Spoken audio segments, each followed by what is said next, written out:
Look, we've seen the mass shootings in Charleston, South Carolina, El Paso, Texas, and Pittsburgh, last year in Atlanta, this week in Dallas, Texas, and now in Buffalo, New York. White supremacy is a poison. It's a poison running through it really is. Running through our body politic. And it's been allowed to fester and grow right in front of our eyes. No more. I mean, no more.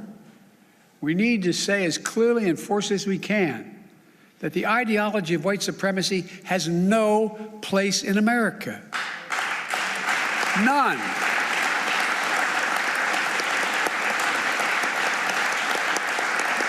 And look, failure for us to not say that, failure in saying that is going to be complicity. Silence is complicity.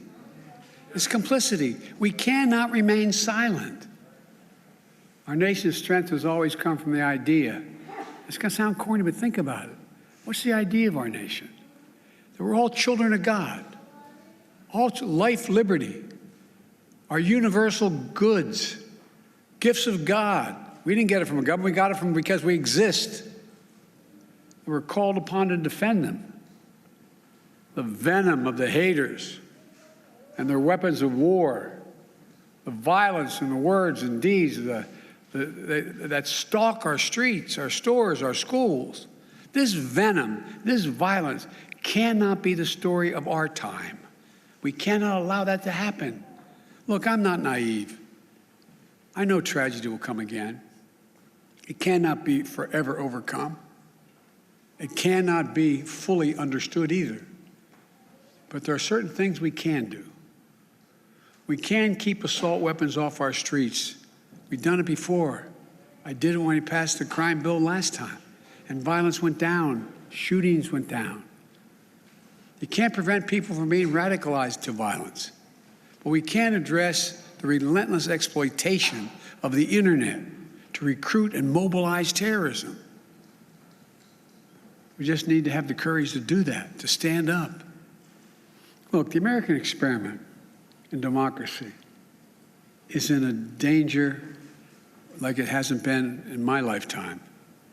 It's in danger this hour.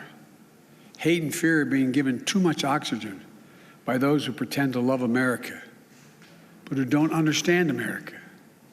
To confront the ideology of hate requires caring about all people, not making distinctions.